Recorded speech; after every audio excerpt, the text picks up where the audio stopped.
ನಮಸ್ಕಾರ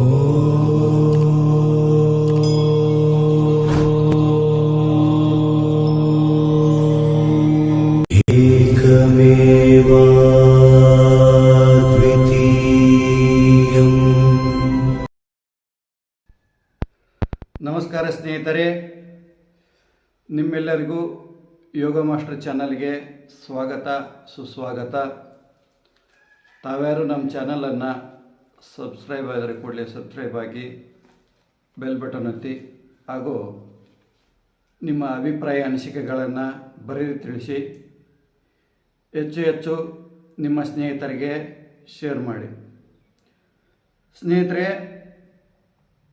ಇವತ್ತು ನಿಮ್ಮ ಮುಂದೆ ಬಂದಂಥ ವಿಶೇಷ ಕಾರಣವೇನೆಂದರೆ, ನಾವು ಮೇ 2ನೇ ತಾರೀಕು ಯಾತ್ರೆಗೆ ಹೋಗಿದ್ವಿ. ಚಾರ್ಧಾಮ ಯಾತ್ರೆ ಹಾಗೂ ಜ್ಯೋತಿರ್ಲಿಂಗದ ಯಾತ್ರೆಗೆ. ಅದನ್ನು ನಾವು ನಿಮಗೆ ಮೊದಲೇ ತಿಳಿಸಿದ್ವಿ. ಯಾರಾದರೂ ನಮ್ಮ ಜೊತೆಗೆ ಬರೋರಿದ್ದರೆ ಬರ್ಬೋದು ಅಂತಲೂ ಹೇಳಿದ್ವಿ. ಯಾಕೆಂದರೆ ಇದು ಲಾಂಗ್ ಟರ್ಮ್ ಟ್ರಿಪ್ ಆಗಿರೋದ್ರಿಂದ ಯಾರೂ ಬರಲಿಲ್ಲ. ಆದರೆ ಕೊನೆಗೆ ಒಬ್ಬರು ಮಾತ್ರ ಬಂದರು. ಅವರ ಹೆಸರು ವಿನಾಯಕ್ ಅಂತ, ಗುಲ್ಬರ್ಗದಿಂದ ಸಾಧಕರು, ನಮ್ಮ ಶಿಷ್ಯರೇ. ಕೊನೆಗೆ ಅವ್ರು ಮಾತ್ರ ಬಂದರು. ಹಲವಾರು ಜನ ಪ್ರಶ್ನೆಯನ್ನು ಕೇಳಿದರು, ನೀವು ಹೆಂಗೆ ಹೋದ್ರಿ, ನೀವು ಯಾವ ಥರ ಹೋದ್ರಿ, ಟ್ರೈನಲ್ಲಿ ಹೋದ್ರಾ, ಬಸ್ಸಲ್ಲಿ ಹೋದ್ರಾ, ಗ್ರೂಪಲ್ಲಿ ಹೋದ್ರಾ, ಸಿಂಗಲ್ ಹೋದ್ರಾ, ಅನೇಕ ಜನ ಪ್ರಶ್ನೆ ಮಾಡಿದರು. ಈಗ ನಮ್ಮ ಯಾತ್ರೆ ಬಗ್ಗೆ ಸ್ವಲ್ಪ ಸಂಕ್ಷಿಪ್ತವಾಗಿ ಹೇಳ್ತೀನಿ. ನಾವು 2ನೇ ತಾರೀಕಿಗೆ ನಾವು ಮತ್ತು ವಿನಾಯಕ್ ಈ ಬೆಂಗಳೂರು ಏರ್ಪೋರ್ಟಿಂದ ಡೆಹ್ರಾಡೂನ್ ಏರ್ಪೋರ್ಟ್ಗೆ ನಾವು ಫ್ಲೈಟಲ್ಲಿ ಹೋದ್ವಿ. ಡೆಹ್ರಾಡೂನ್ ಏರ್ಪೋರ್ಟ್ ಅಂದರೆ ಅದು ರಿಷಿಕೇಶದಲ್ಲೇ ಬರುತ್ತೆ. ಅಲ್ಲಿ ನಮ್ಮ ಜೊತೆಗೆ ಷಣ್ಮುಖ ಅವರು ಜಾಯ್ನ್ ಆದರು ರಿಷಿಕೇಶದಿಂದ. ಅವರು ಅಲ್ಲೇ ಸ್ವರ್ಗಾಶ್ರಮದಲ್ಲಿದ್ದಾರೆ ರಿಷಿಕೇಶದಲ್ಲಿ. ಅವರು ನಮ್ಮ ಜೊತೆಗೆ ಜಾಯ್ನ್ ಆದರು. ನಾವು ಇಲ್ಲಿ 12 ಗಂಟೆಗೆ ಫ್ಲೈಟ್ ಬಿಟ್ಟಿದ್ದು, ಬೆಂಗಳೂರು ಏರ್ಪೋರ್ಟನ್ನು 12 ಗಂಟೆಗೆ ಬಿಟ್ಟಿದ್ದು. 3 ಗಂಟೆಗೆ ಡೆಹ್ರಾಡೂನ್ ತಲುಪಿತು. 3 ಗಂಟೆಯಲ್ಲಿ ಹೋಗಿಬಿಡ್ತು. ನಾವು ರಿಷಿಕೇಶ ತಲುಪಿದ್ವಿ. ರಿಷಿಕೇಶ ತಲುಪಿದ ಮೇಲೆ ಅಲ್ಲಿಂದ 17 ಕಿಲೋಮೀಟ್ರು ಆಟೋದಲ್ಲಿ ನಾವು ರಿಷಿಕೇಶಕ್ಕೆ ಹೋದ್ವಿ. ಅಲ್ಲಿ ನಮ್ಮ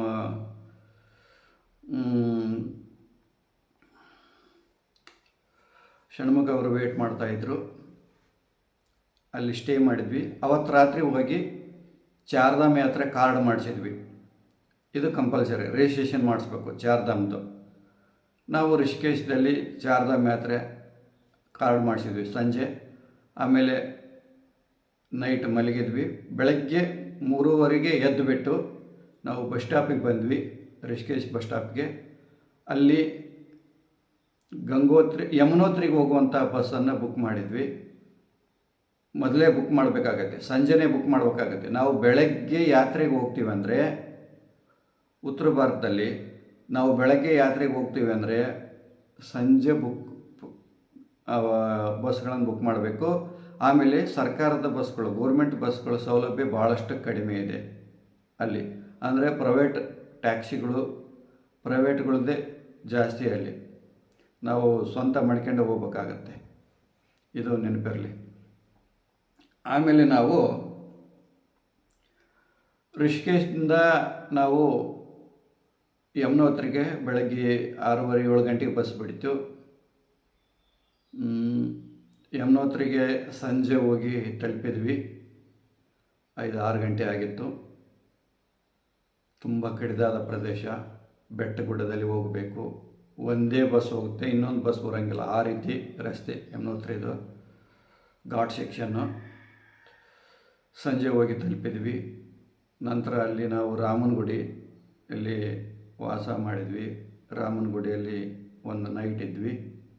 ಬೆಳಗ್ಗೆ 6 ಗಂಟೆಗೆ ಯಮುನೋತ್ರಿ ದರ್ಶನಕ್ಕೋಸ್ಕರ 6 ಕಿಲೋಮೀಟ್ರ್ ನಡಿಬೇಕು.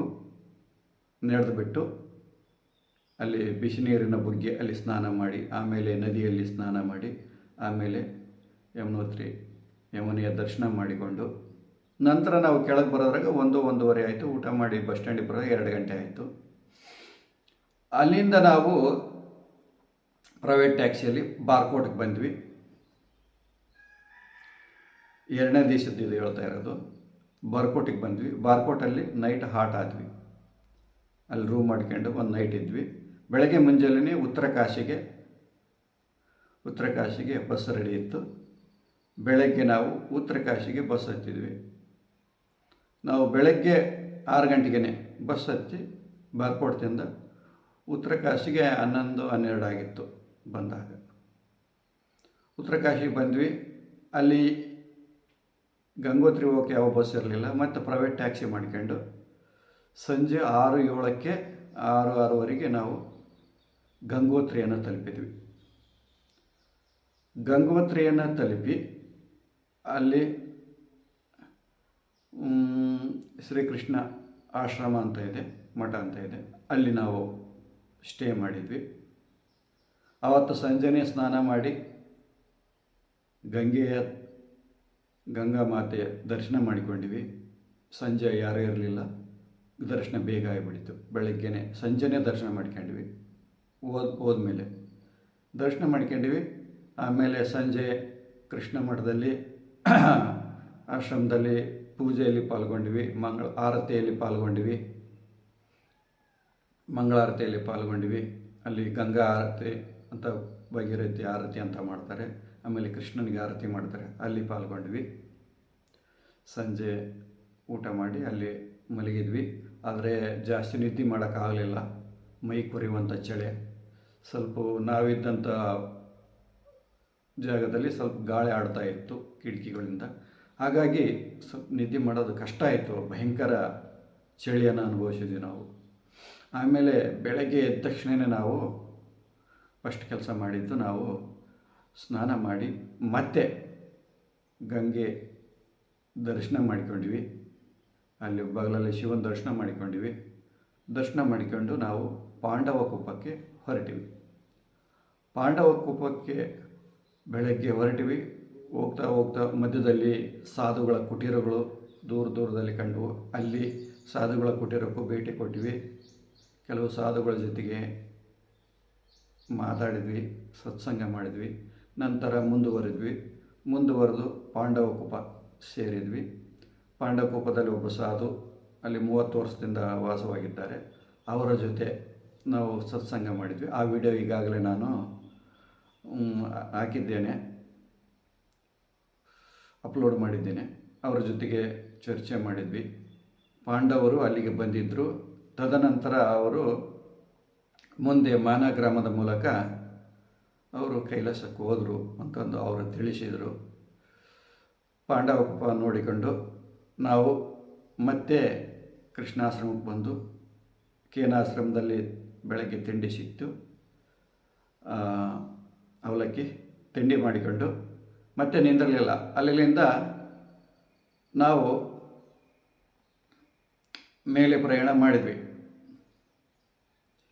ಈ ಲಲಿತಾ ಮಾತಾಜಿಯವರ ಭೇಟಿ ಮಾಡುವ ಅಂತಂದು ಹೇಳಿ ನಾವು ಆ ಮಾರ್ಗದಲ್ಲಿ ಹೊರಟಿವಿ. ಅಲ್ಲಿ ಒಂದು 3-4 ಕಿಲೋಮೀಟ್ರ್ ಬೆಟ್ಟದಲ್ಲಿ ನಡೆದು ಅಲ್ಲಿ ರಾಮನ ಗುಡಿ ಬರುತ್ತೆ. ಆಮೇಲೆ ಅಲ್ಲಿ ಮಿಲ್ಟ್ರಿ ಎಲ್ಲ ಇರುತ್ತೆ. ಅವ್ರ ಪರ್ಮಿಷನ್ ತಗೊಂಡೆ ನಾವು ಆ ಮಾರ್ಗದಲ್ಲಿ ಹೋಗ್ಬೇಕಾಗ್ತದೆ. ಗೋಮುಖ ಮಾರ್ಗ ಅದು, ಗೋಮುಖಕ್ಕೆ ಹೋಗುವಂಥ ಮಾರ್ಗ ಅದು. ಅದ್ರ ಬಗ್ಗೆ ನಾವು ವಿಡಿಯೋದಲ್ಲಿ ಎಕ್ಸ್ಪ್ಲೇನ್ ಮಾಡಿದ್ವಿ ಗೋಮುಖದ್ದು. ಆ ಗೋಮುಖ ಮಾರ್ಗದಲ್ಲಿ 2-3 ಕಿಲೋಮೀಟ್ರ್ ಬೆಟ್ಟದಲ್ಲಿ ಹೋಗಿಬಿಟ್ಟು ಮಿಲ್ಟ್ರಿ ಅವ್ರ ಹತ್ರ ಪರ್ಮಿಷನ್ ತಗೊಂಡು ನಮ್ಮ ಆಧಾರ್ ಕಾರ್ಡ್ ಎಲ್ಲ ಅವ್ರಿಗೆ ಒಪ್ಪಿಸಿ ನಾವು ಮಾತಾಜಿಯವ್ರ ದರ್ಶನಕ್ಕೆ ಹೋದ್ವಿ. ಅವ್ರ ಜೊತೆಗೆ 2 ವೀಡಿಯೋಗಳ ಮಾಡಿದ್ದೀನಿ, ಸಂದರ್ಶನ ಈಗಾಗಲೇ ಅಪ್ಲೋಡ್ ಮಾಡಿದ್ದೀನಿ. ಯಾರು ನೋಡಿಲ್ಲ ನೋಡಿ. ಅವರು ನಮ್ಮ ಕರ್ನಾಟಕದವರೇ, ಕೋಲಾರಕ್ಕೆ ಸೇರಿದವರು. ಆಮೇಲೆ ಅವರು ರಾಮಕೃಷ್ಣ ಆಶ್ರಮಕ್ಕೆ ಸೇರಿದವರು. ಸ್ವಾಮಿ ಪುರುಷೋತ್ತಮಾನಂದರಿಂದ ಅವರು ಇನ್ಸ್ಪೈರ್ ಆದಂಥ ಸಾಧಕಿಯವರು.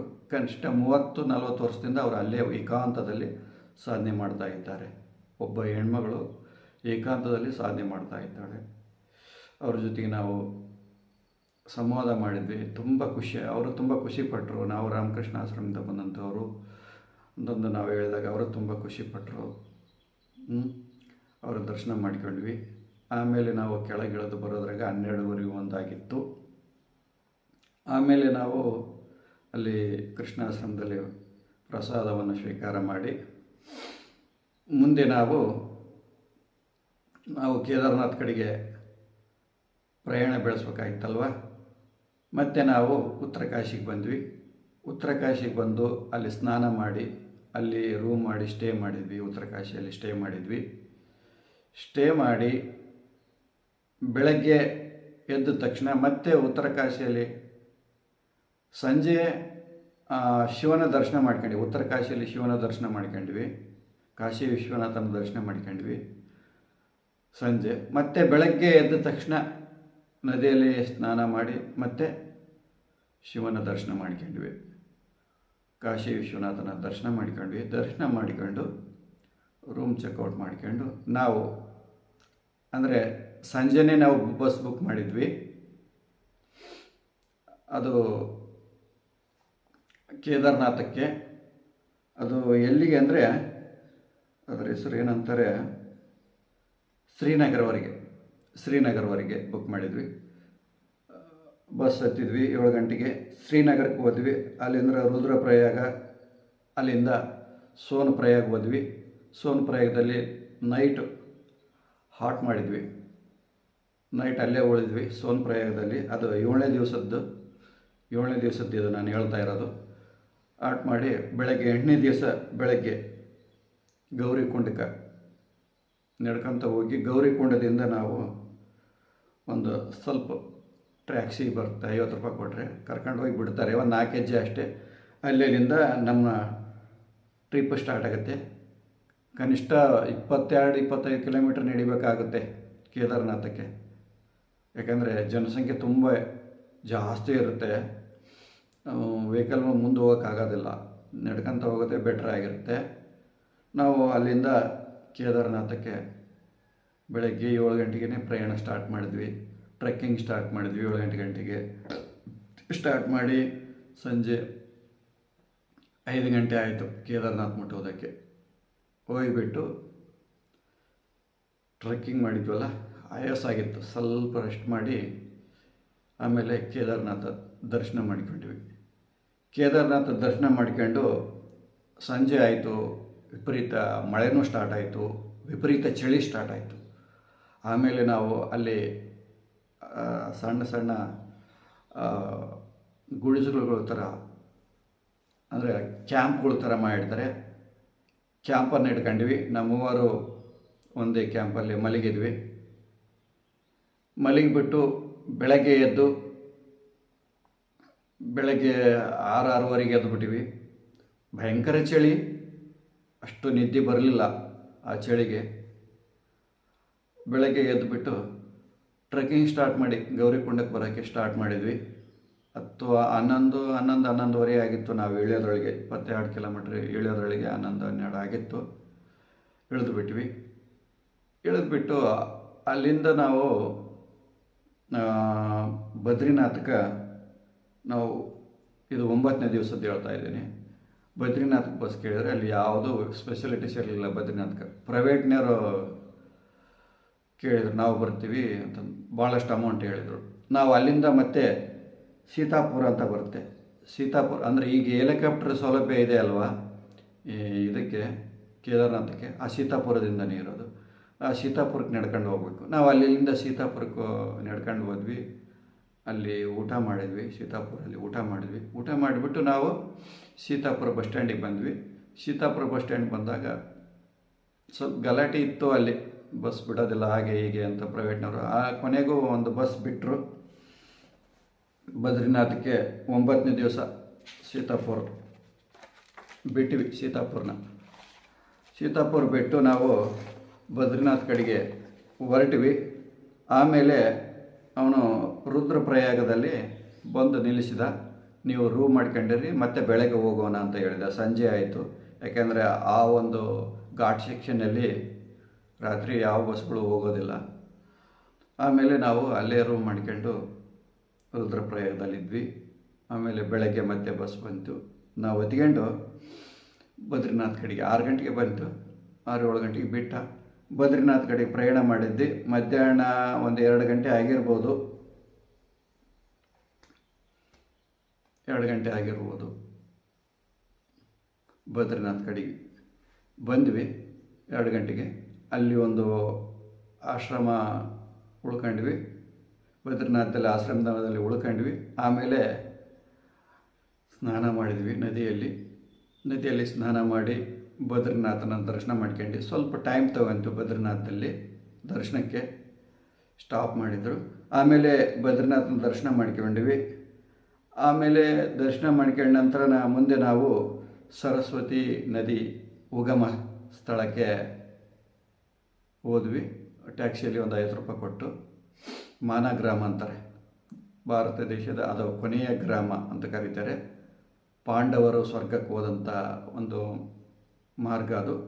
ಮಾನಗ್ರಾಮ ಹೋದ್ವಿ. ಅಲ್ಲಿ ಸರಸ್ವತಿ ನದಿಯಲ್ಲಿ ಸ್ವಲ್ಪ ನೀರನ್ನು ಸಿಂಪಡಿಸ್ಕೊಂಡ್ವಿ, ಸರಸ್ವತಿ ನದಿದು. ಆಮೇಲೆ ಸರಸ್ವತಿ ದೇವಸ್ಥಾನ ಇದೆ, ತುಂಬ ಸುಂದರವಾದ ದೇವಸ್ಥಾನ. ಸರಸ್ವತಿಯನ್ನು ದೇವಿ ದರ್ಶನ ಮಾಡ್ಕೊಂಡ್ವಿ. ಪಾಂಡುರಂಗ ಇದ್ದಾನೆ. ಆಮೇಲೆ ಬೇರೆ ಬೇರೆ ವಿಗ್ರಹಗಳೆಲ್ಲ ಇದ್ದಾವೆ ದೇವಸ್ಥಾನದಲ್ಲಿ. ದರ್ಶನ ಮಾಡ್ಕೊಂಡು ಮುಂದೆ ಮಾನಗ್ರಾಮಲ್ಲಿ ಪಾಂಡವರು ಸ್ವರ್ಗಾರೋಹಣ ಮಾಡಿದಂಥ ಸ್ಥಳದಲ್ಲಿ ನಾವು 1-2 ಕಿಲೋಮೀಟ್ರು ಮುಂದೆ ಹೋದ್ವಿ. ಅಲ್ಲಿ ಒಂದು ಟವರ್ ಬರುತ್ತೆ. ನಾನು ಅಲ್ಲಿ ಟವರಿಗೆ ನಿಂತ್ಕೊಂಡೆ, ಮುಂದೆ ಹೋಗೋಕ್ಕಾಗಲಿಲ್ಲ.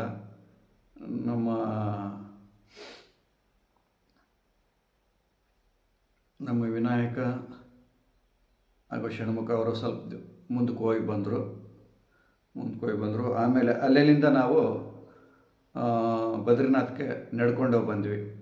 ಮೊದಲನೇ ಟ್ಯಾಕ್ಸಿಗೆ ಹೋಗಿದ್ವಲ್ಲ, ನಡ್ಕೊಳ್ತಾ ಬಂದ್ವಿ. ಆ ನಡ್ಕೊತ ಬಂದಾಗ ನಮ್ಮ ಕಂಡಿದ್ದು ಏನಂದರೆ ಅನೇಕ ಕುಟೀರಗಳು, ಸಾಧಕರ ಕುಟೀರಗಳು ಅಲ್ಲೆಲ್ಲಿ ಬೆಟ್ಟದಲ್ಲಿ ಕಾಣ್ತಾ ಇದ್ವು. ನಾವು ಟ್ಯಾಕ್ಸಿಯಲ್ಲಿ ಹೋದಾಗ ಏನೂ ಕಾಣಿರಲಿಲ್ಲ.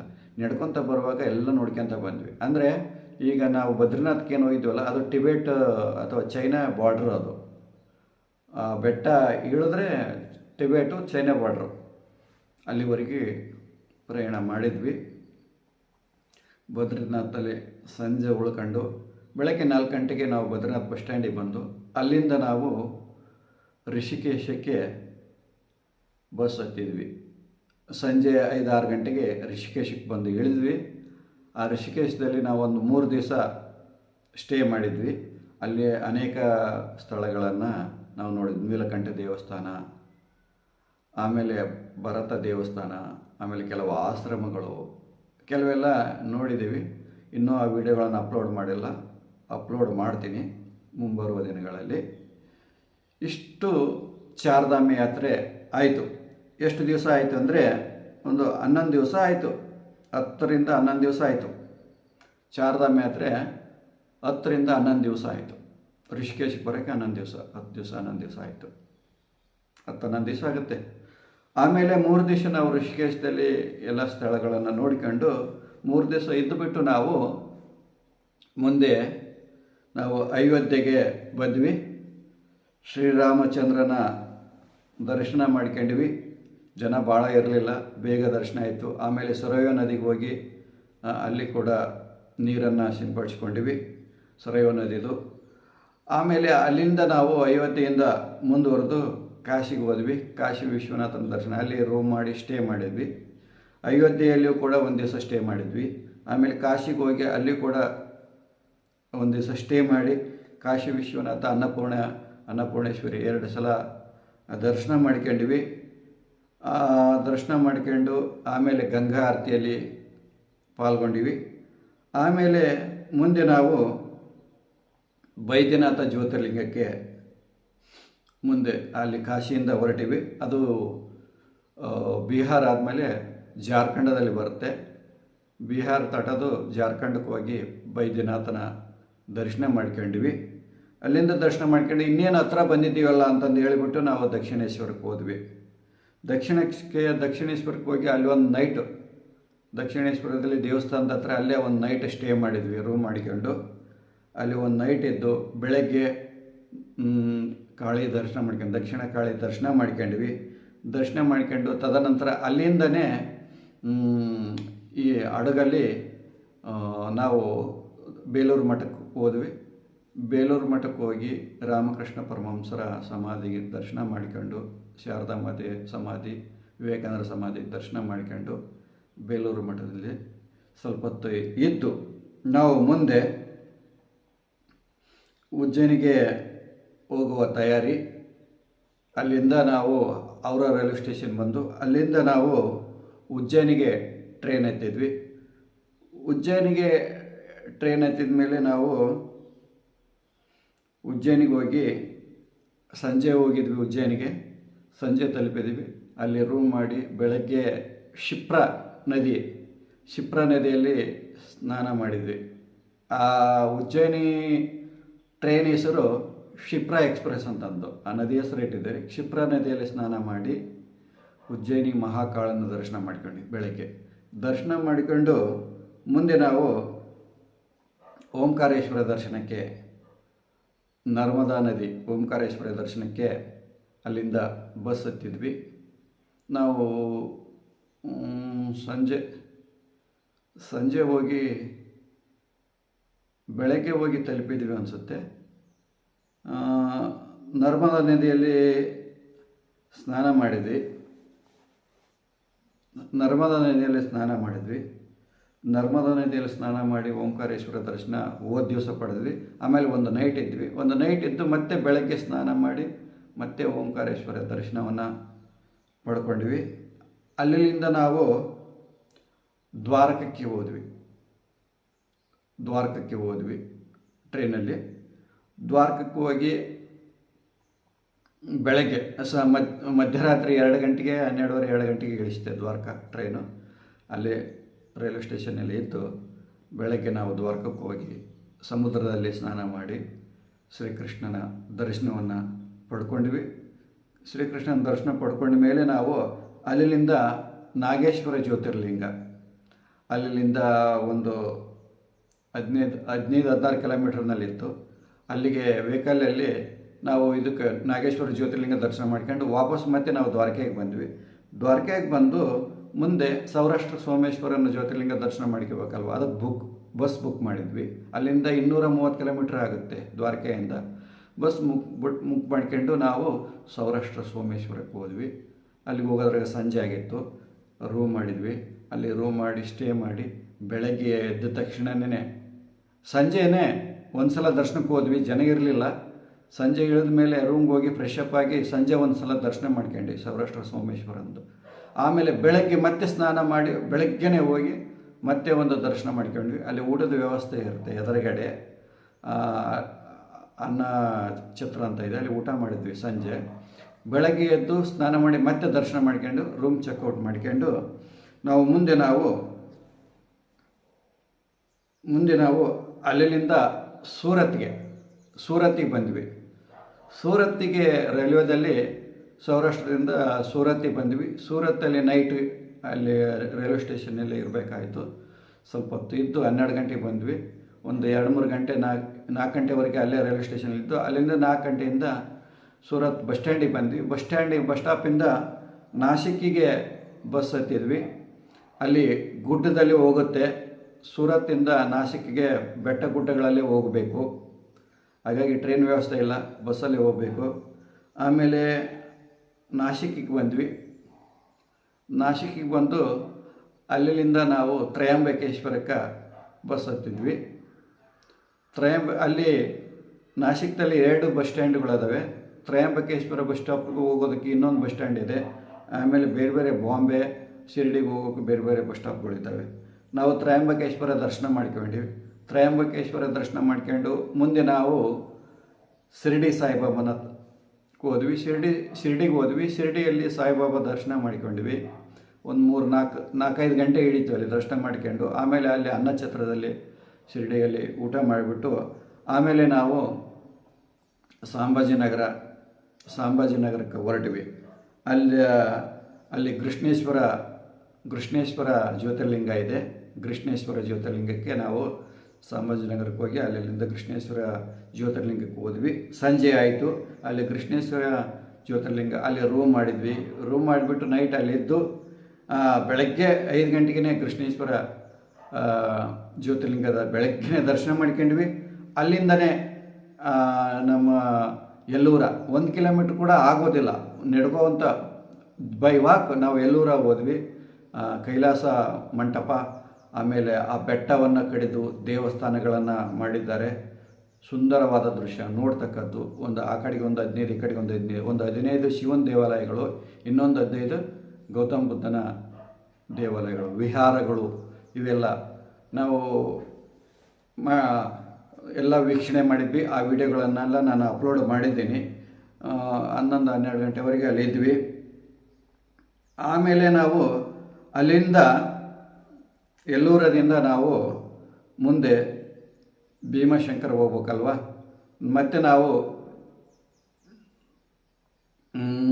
ಇದಕ್ಕೆ ಬಂದ್ವಿ, ವಾಪಸ್ಸು ಸಂಭಾಜಿನಗರ ಬಸ್ ಸ್ಟಾಪಿಗೆ ಬಂದ್ವಿ. ಅಲ್ಲಿಂದ ನಾವು ಪೂನಾ ಬಸ್ ಹತ್ತಿದ್ವಿ. ಪೂನಾಕ್ಕೆ ಬಸ್ ಹತ್ತಿದ್ವಿ. ಪೂನಾ ಶಿವಾಜಿನಗರ ಬಸ್ ಸ್ಟಾಪಿಗೆ ಬಂದ್ವಿ. ಅಲ್ಲಿ ಸಂಜೆ ಆಯಿತು. ಪೂನಾ ಶಿವಾಜಿನಗರ ಬಂದಾಗ ಸಂಜೆ ಆಯಿತು. ನೈಟು ಬಸ್ ಸ್ಟಾಪಲ್ಲಿ ಉಳ್ಕೊಂಡು ಬೆಳಗ್ಗೆ 4 ಗಂಟೆಗೆ ಬಸ್ ಇದೆ ಭೀಮಾಶಂಕರ ಜ್ಯೋತಿರ್ಲಿಂಗಕ್ಕೆ. ಬೇರೆ ದಾರಿ ಇಲ್ಲ, ಭೀಮಾಶಂಕರ ಜ್ಯೋತಿರ್ಲಿಂಗ ಹೋಗೋಕ್ಕೆ ಬೇರೆ ಮಾರ್ಗಗಳಿಲ್ಲ. ಇದೇ ಮಾರ್ಗದಲ್ಲೇ ಹೋಗಬೇಕು, ಪೂನಾ ಮಾರ್ಗವಾಗಿ. ನಾವು ಪೂನಾದಿಂದ ಅದೇ ಶಿವಾಜಿನಗರ ಬಸ್ ಸ್ಟಾಪಿಂದನೇ ಬಸ್ಗಳಿರೋದು. ಅಲ್ಲಿಂದ ನಾವು ಬಸ್ ಹತ್ತಿ ಬೆಳಗ್ಗೆನೇ ನಾವು ಭೀಮಾಶಂಕರ ದರ್ಶನಕ್ಕೆ ಹೋದ್ವಿ. ಬೆಟ್ಟ ಗುಡ್ಡಗಳಲ್ಲಿ ಹೋಗುತ್ತೆ ಅದು ಬಸ್ಸು. ಬೆಟ್ಟ ಗುಡ್ಡದಲ್ಲಿ ಹೋಗುತ್ತೆ. ಭೀಮಾಶಂಕರ ದರ್ಶನಕ್ಕೆ ಬೆಟ್ಟ ಗುಡ್ಡದಲ್ಲಿ ಹೋಗಬೇಕು. ಬೆಟ್ಟ ಗುಡ್ಡದಲ್ಲಿ ಹೋಗಿ 8-8:30 ಆಗಿತ್ತು ಏನೋ ಹೋದ್ವಿ. ಮಂಜು ಕವಿದಿತ್ತು. ಅಲ್ಲಿ ನಾವು ಯಾವ ವಿಡಿಯೋ ಮಾಡೋಕ್ಕೂ ಕಷ್ಟ ಆಯಿತು. ಮಂಜಲ್ಲಿ ಏನೂ ಕಾಣೋದಿಲ್ಲ ಅಲ್ವ, ಬರೀ ಮಂಜಿತ್ತು. 8, 9, 10 ಆದರೂ ಮಂಜೆ ತುಂಬಿತ್ತು. ಭೀಮಾಶಂಕರನ ದರ್ಶನ ಮಾಡಿಕೊಂಡು ನಾವು ವಾಪಸ್ಸು ಪೂನಾಕ್ಕೆ ಬಂದ್ವಿ. ಪೂನಾಕ್ಕೆ ಬಂದು ವಾಪಸ್ ಪೂನಾಗೆ ಬಂದು ಅಲ್ಲಿ ಊಟ ಮಾಡಿದ್ವಿ. ಊಟ ಮಾಡಿದ ತಕ್ಷಣ ಟ್ರಾವೆಲ್ನಾಗೆ ಕೇಳಿದ್ವಿ, ಬೆಂಗಳೂರಿಗೆ ಬಸ್ಸನ್ನು ಕೇಳಿದ್ವಿ. 4 ಗಂಟೆಗೆ ಬಸ್ ಇತ್ತು ಪೂನಾದಿಂದ ಬೆಂಗಳೂರಿಗೆ. ನಾವು 4 ಗಂಟೆಗೆ ಪೂನಾ ಬಸ್ ಹತ್ತಿದ್ವಿ. ನನ್ನ ಜೊತೆಗಿದ್ದಂಥ ವಿನಾಯಕ್ ಅವರು ಗುಲ್ಬರ್ಗ ಬಸ್ ಹತ್ತಿದ್ರು. ಅವರು ಸಂಜೆ 10 ಗಂಟೆಗೆ ಎತ್ತಿದ್ರು. ನಾನು 4 ಗಂಟೆಗೆ ಎತ್ತಿ ಬೆಳಗ್ಗೆ 10, 10:30, 11 ಗಂಟೆ ಆಗಿತ್ತು. ಶುಕ್ರವಾರ ದಿವಸ ಬಂದು ನಾನು ಬೆಂಗಳೂರಿಗೆ ಬಂದು ಇಳಿದೆ. ತದನಂತರ ತಾವರೆಕೆರೆಗೆ ಬಂದು ನಾನು ನಮ್ಮ ಆಶ್ರಮಕ್ಕೆ ಬಂದೆ. 2 ದಿವಸದಿಂದ ನಾನು ರೆಸ್ಟ್ ಮಾಡಿದೆ. ತುಂಬ ವೀಕ್ ಆಗಿದ್ದೆ, ತುಂಬ ಇದಾಗಿತ್ತು, ಹೆಲ್ತ್ ಸ್ವಲ್ಪ ವೀಕ್ ಆಗಿತ್ತು. ಹಾಗಾಗಿ 1-2 ದಿವಸ ನಾನು ರೆಸ್ಟ್ ಮಾಡಿದೆ. ಯಥಾ ಪ್ರಕಾರ ಇನ್ನು ಮುಂದೆ ನಾವು ಕುಂಡಲಿನಿ ರಾಜಯೋಗ ದೀಕ್ಷೆಗಳನ್ನು ಮುಂದುವರಿಸ್ತೇವೆ. ಇದು ನಮ್ಮ ಪ್ರಯಾಣ ಅಂತ ಹೇಳ್ತಾ ಇಲ್ಲಿಗೆ ನಾನು ವಿಡಿಯೋ ಮುಗಿಸ್ತಾ ಇದ್ದೀನಿ. ನಮಸ್ಕಾರ.